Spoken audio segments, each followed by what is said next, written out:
Hey, Amy, welcome to the Property Management Brainstorm. Hello, it is so good to be here. It's so great to see you, Bob. I know it's been a while, and so it's great to see your face, and I've really been looking forward to this conversation. So, as I mentioned in my preamble, I've heard your story. I remember one time sitting in the audience, I think it was in Kansas City at the NARPM National Convention, and I can't remember the topic of the presentation, but I remember your story, and I was mesmerized. It was really, really impressive, and your journey is incredible. So, how about you start today? Just introduce yourself, a bit about your current property management company, and perhaps a brief overview of the journey, how you got into property management. We'll get into this in a lot more detail, but maybe just kind of the short story for now. Sounds good. Well, my name is Amy Hanson, and I am the broker owner of A Plus Property Management in Plano, Texas. I was born and raised in Texas and actually came to Dallas from San Antonio.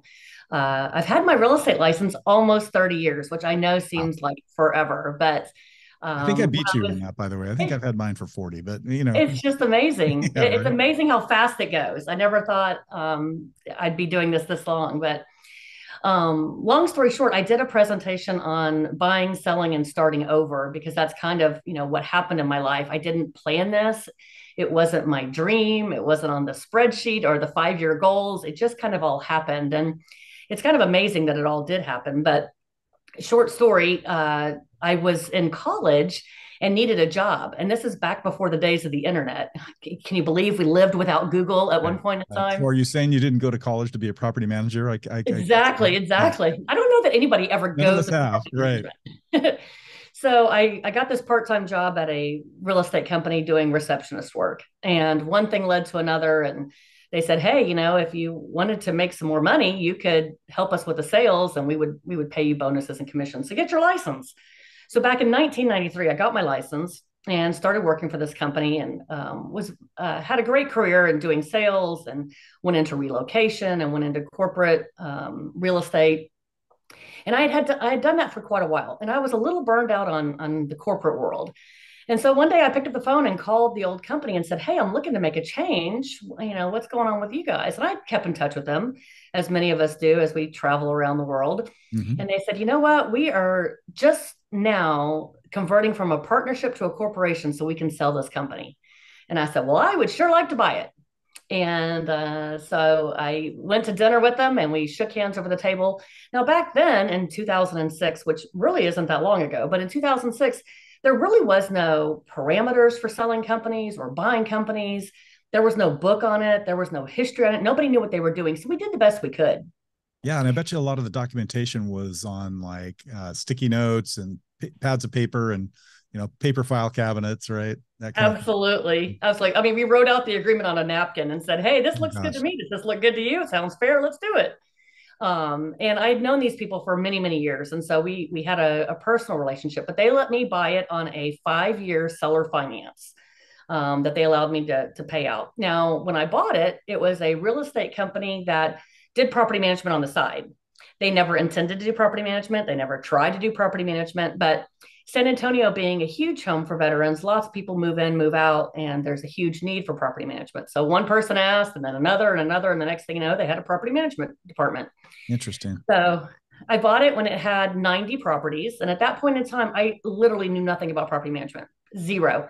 Had done sales for years and years, could write a contract and, with my eyes closed, but property management, just collect rent, right? I What mean, was the split of the company? Like, how much was the percentage of revenue from selling and being kind of normal real estate stuff, and how much was from property management? at the time they had 14 agents, about Oh, two of them actually sold houses. okay. So very, very few. Most of our, so a little bit of our revenue came from that, but a lot of our revenue came from property management. And property Okay. management really, paid all the bills for many, many years. It There, we were was. still handwriting statements to Yeah. owners and writing personal, writing checks to owners. And there was no ACH, no direct deposit. So we would drive after work to all the different banks and make the deposits for the owners into their bank.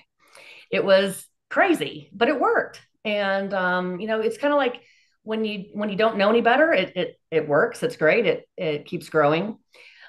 So fast forward, I actually fell into NARPM in 2008 or nine. Someone said, "Hey, you should come to a NARPM meeting." I'm like, "What the heck is NARPM? Never even heard Wow. of it."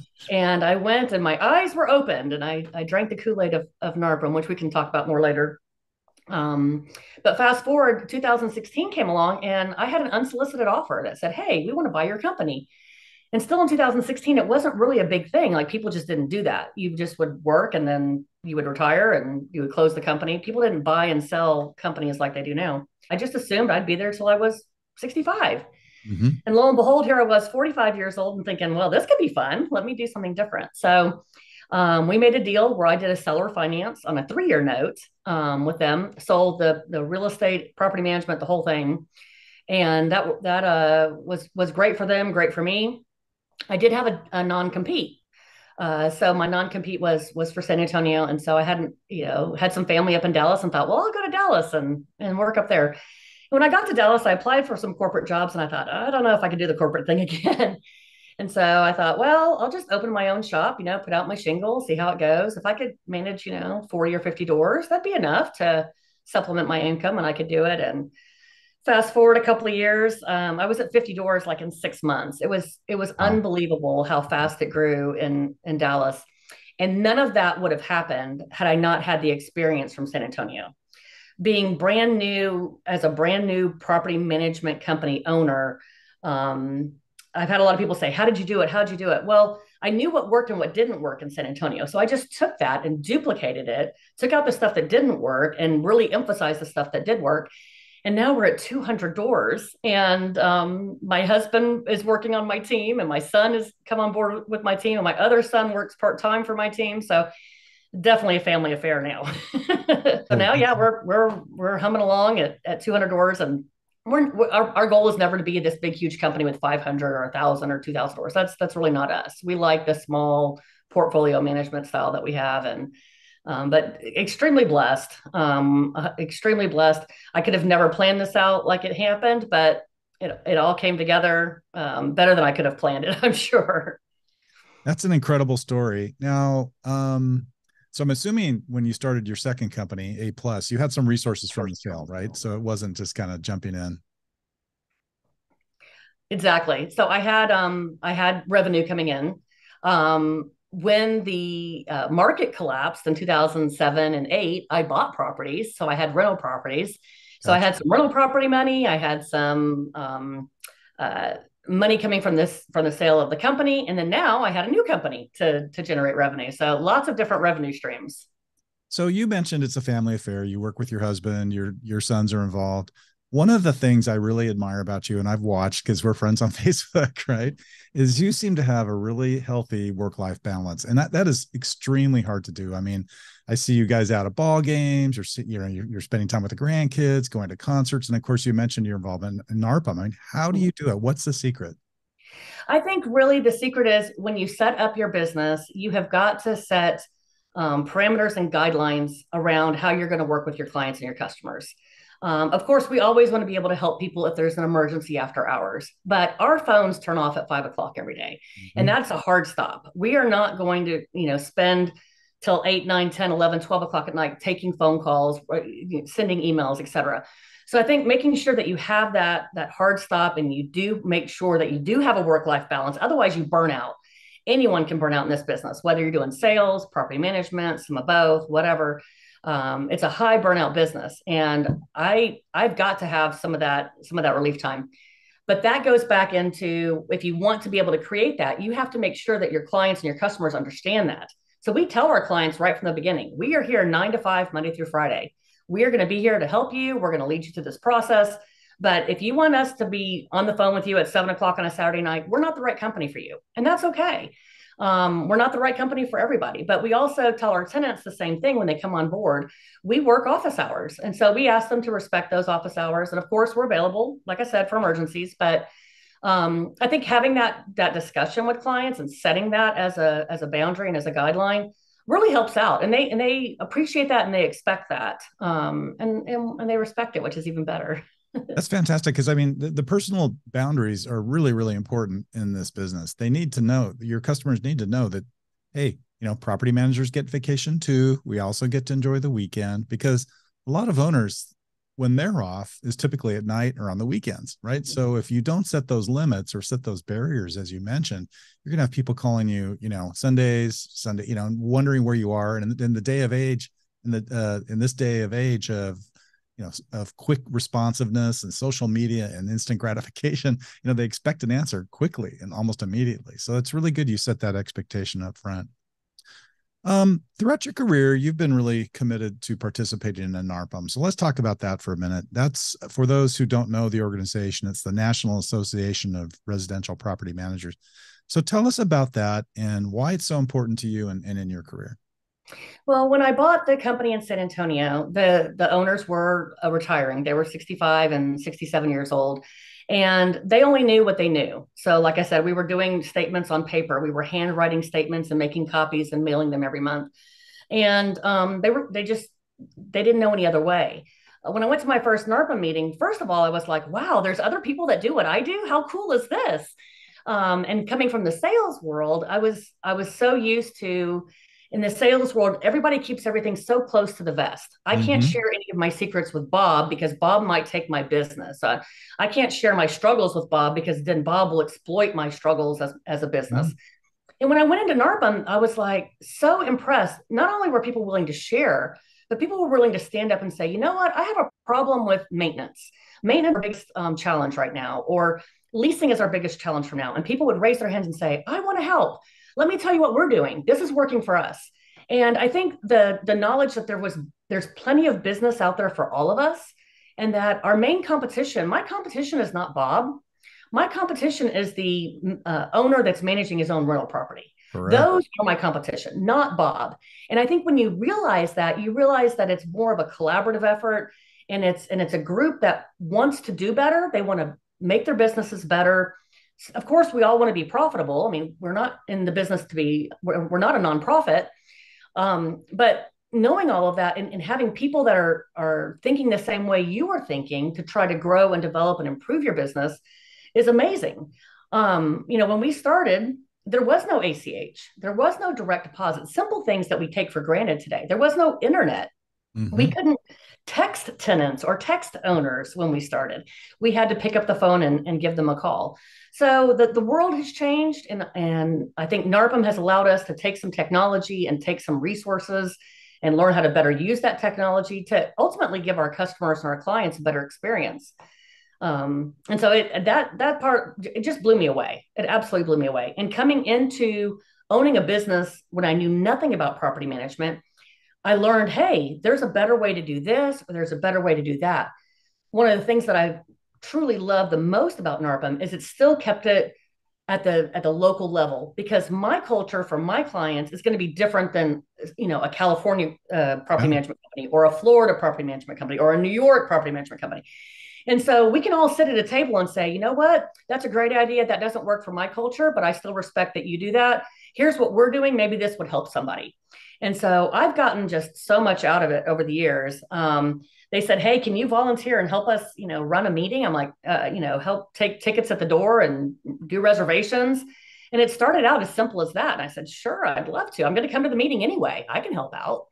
And, then it just kind of grew from there. And they said, hey, you want to be a secretary? Would you like to be a committee chair? Would you like to be president-elect and president of a local chapter association? It was great because I was a little nervous. I'd never been president of anything before. Like, how does this work? But there's so many people there that have that past experience and that knowledge and input to be able to help you along that realm, which I think is just fantastic. I could call 10 people right now Yeah. in NARPM and say, I need help with this. And they would drop everything and help me. And you just can't find that other places. It's cliche to say, hey, we drank the Kool-Aid, but it really is. It's unlike anything I ever experienced in the sales world. And I work for plenty of companies in the sales world. So Yeah, and look at you now. You've made the jump to the national level. You're on the slate this year as president-elect, which is very, very exciting. Tell us about what that's been like, playing within NARPM at the national level and being a member of the national board. well, I think it's been really eye-opening. Using my experience at the local level, and then of course at the Texas state level, I served as Texas state president. I learned so much about how the state runs and how it runs in conjunction with national. When I took the next step into regional vice president and taking over the central region, I got to see how things worked in other cities, other regions, other states. And it really opened my eyes to a whole nother level of NARPM. And so I found a lot of cool things that have worked in Texas, and maybe they work in Arkansas, and maybe they don't. Maybe they work in Kansas City, and maybe they don't. But I think that being able to try different things throughout the central region really gave me the ability to move into the national level. I've served this year as national treasurer. That's been really eye-opening to be able to see kind of behind the curtain, to see how does all the money flow. And I think it's important to know that all of the money that NARPM has is our members' money. And the number one goal at the NARPM national level is to make sure that we are spending that money for the best and highest use for our members. And so keeping that in mind and seeing that the decisions that are made at the board of directors level and at the executive level team, the local members is number one priority across the board.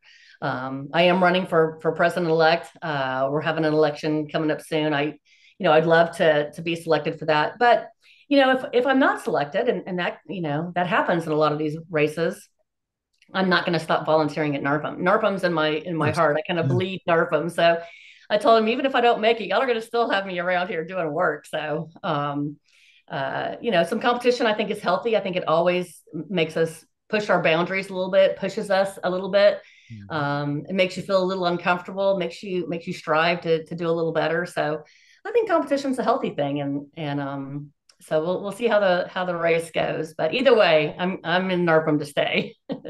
Yeah, you guys are doing some great work at the national level, you and the board, this year and previous years too. I got to serve with you for 1 year and then I just had too much going on. So I stepped down, but power to you, you've stuck with it. And, it's a lot of fun too, right? It's not just all work. That's true. You make some really good friends and have good times together. And so it's very, very rewarding.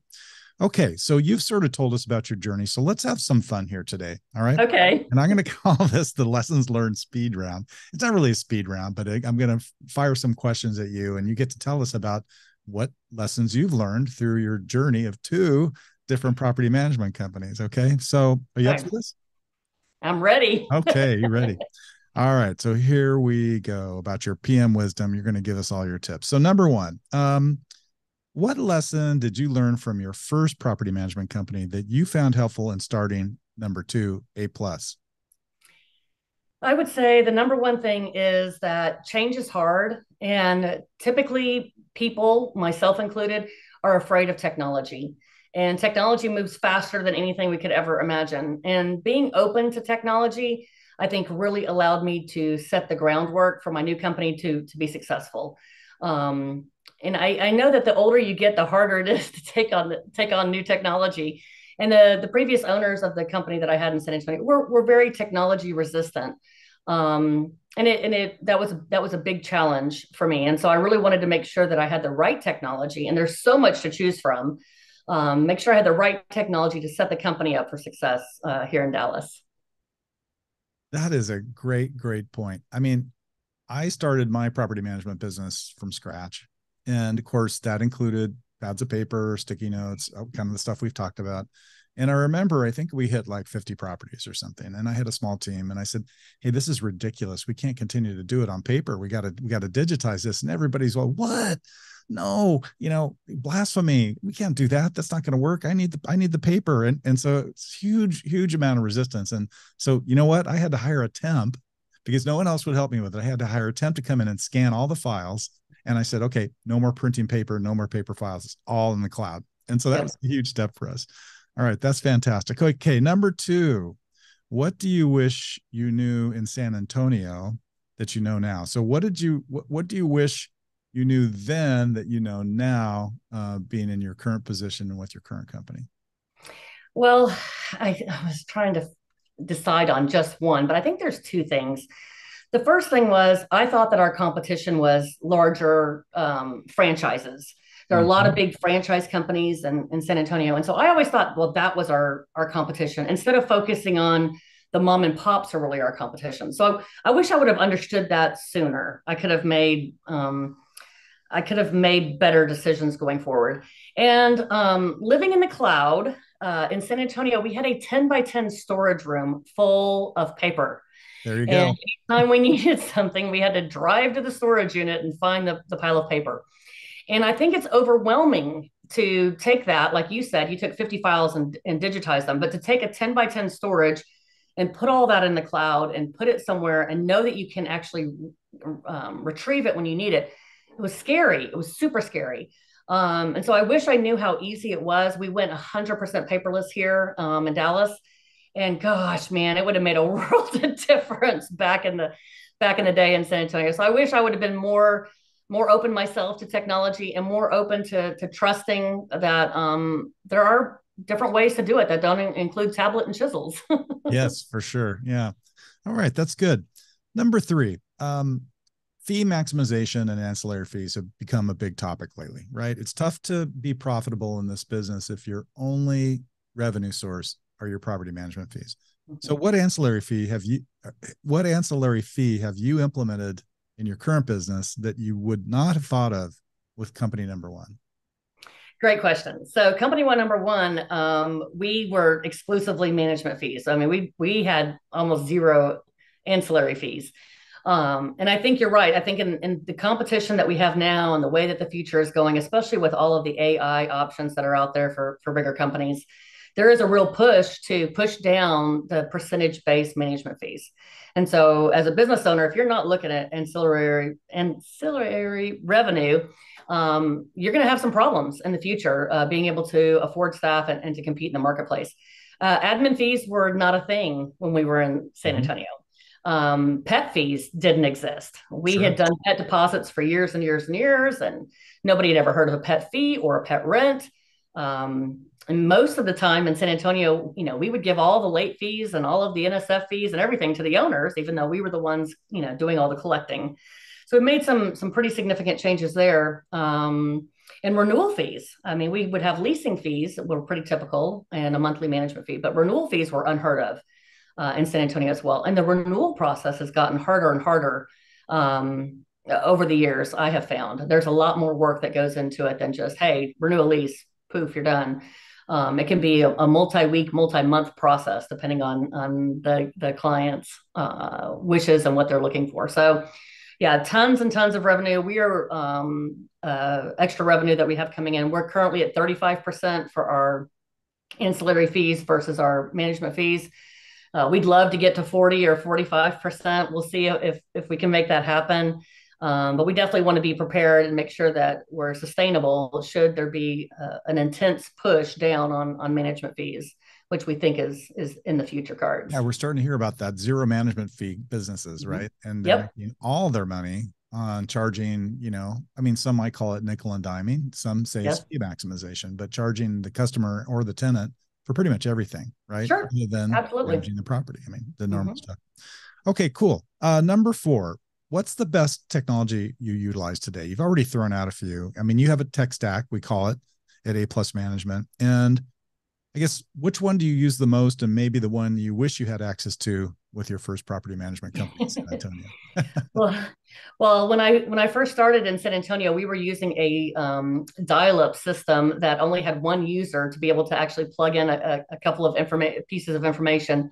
Could not talk to any tenants, couldn't email owners. It was very, very limited. So we're currently using the AppFolio software, which is a mammoth company. They've done a great job at increasing their base of clients over the years. And while no product is perfect, AppFolio really does a great job for us and is able to allow us to be as technology upfront and friendly as possible. But I would say that Dropbox and making sure that we double back up everything. So we have everything saved in Dropbox and in AppFolio in case something was to happen or crash, or, you know, if we decide to change software one day. But I think Dropbox and having everything scanned, and we scan and shred everything, being able to have that has allowed us to actually be able to have virtual assistant support. We're not tied to the office here. I could be working on the beach in Destin. My clients would never know the difference. And that's really what I wanted to be able to have that freedom. I didn't realize when I was setting it all up that it was going to be so easy to bring on a virtual assistant. They have everything they need as long as they can get on the internet. So that's just been huge for us.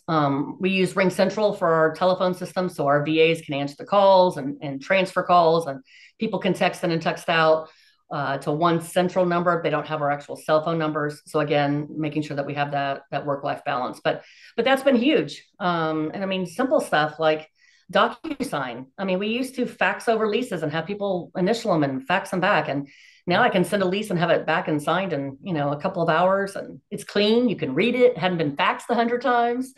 Getting it to be paperless, getting everything scanned and loaded into the system where anybody, anywhere in the world can check it, has been a huge game changer. And bringing on the VAs, they're like, wow, everything's organized. Everything's in a folder. Everything's labeled. We know where everything is.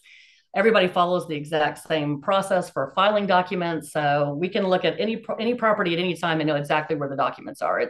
It's huge. It's an absolute game changer. It untied us from having to be at an office behind a desk. Yeah, I think what you've described, I mean, it's basically going digital, right? Let's go digital, baby. I mean, it's got to go Yeah. all the way. But what that does is it creates this phenomena that in this industry we call zero touch, right? And it's not that you don't have relationships with your customers, but you don't have to touch everything. Like you mentioned, Yes. Yeah. print the lease agreement. You don't have to actively go and shake hands and show the tenant the property because there's ways to get in that are digital now. Would you say that's kind of the direction you've gone at A Plus? Oh, absolutely. Absolutely. And I was a big, huge fan of checklists. I had a move-in checklist, a move-out checklist, a renewal checklist, a periodic inspection checklist. And so we signed up, we converted last year to Lead Simple into their process flow to be able to make all of our checklists digital. And I was very sad to see my little checklist go away. But now that I look back, I go, why didn't I do this a couple of years ago? Why didn't I just pull the plug a couple of years ago and do that? But my son, who's a millennial, doesn't admit to it, but he is a millennial, said, Mom, you can't have all these checklists. I'm going to be working over at my house. You're going to be at your house. You may be in Destin. How are we going to know what's on the checklist? How do we process this checklist? And I said, all right, fine. So that was the last piece of paper I finally got rid of. So putting all of our checklists into a process system, and then being able to hand off that process system to a VA was life-changing, absolutely life-changing for me. 100%. So there was an era, I would say it was probably 4 to 5 years ago, where the buzzword was kind of, well, you got to have systems, right? Systems manuals. And we had systems manuals for every position in the company. Yes. But you know what? They were PDF files that lived on a file server in the cloud. Who has access to that if you're out in the field in the middle of, trying to do something in the property when, what you really want to be able to do is, like you mentioned in Lead Simple or whatever your process flow is, do it digitally, right? So you have access to it all the time. And by the way, it's real time. If you decide as a team you want to change part of that process, you can just do it digitally.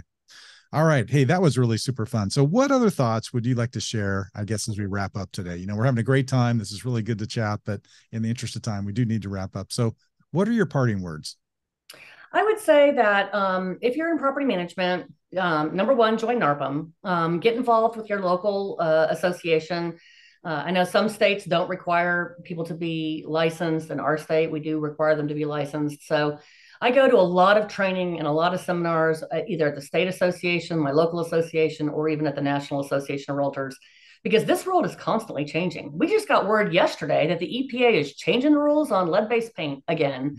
So it's a constantly changing world, and there's no one source that you can pull a book off the shelf and it's everything you ever needed to know about property management in one book. It doesn't exist. Right. So it's constant education and training and networking. And I love the fact that I have a NARPM family. And if I have questions, or if I'm struggling with something, or if I'm just looking at some new software, I can call 10 people and go, I'm looking at this software. I know you use it. Tell me the good, the bad, the ugly. And they'll be honest with me and tell me. And I would do the same for them if they were looking at things and needed help from me. So I'm always available to help and to reach out. I did a podcast years and years ago, right after I sold my company. And I've probably gotten, I don't know, hundreds of calls off of that over the years. And I'd be glad to help anybody that's thinking about buying or selling or starting over, or have questions about NARPM or property management, or if you're just stuck and can't figure out how to get your business going. I'd be glad to give you all the secrets and tell you how we did it, and share the wealth, because the wealth has certainly been shared with me. Terrific. Yeah. So good segue. I mean, if people wanted to get in touch with you, what would be the best way to do that? Yeah, they can call our main line direct. We're on aplusrocks.com.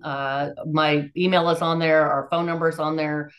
They can reach out basically 24/7. We try to get back to everybody within 24 business hours. But yeah, would love to answer any questions or help out. And although I'm always nervous doing these podcasts, I always love them when we do them. So I appreciate you asking me to be your guest today. Thank you so much. It's been wonderful catching up. And yeah, A plus rocks. You rock, Amy. And I've really enjoyed our friendship and working with you during the NARPM period of time. And yeah, always terrific to connect. So hopefully we'll see you soon. Thanks for coming on the show today. Fantastic. Thanks, Bob.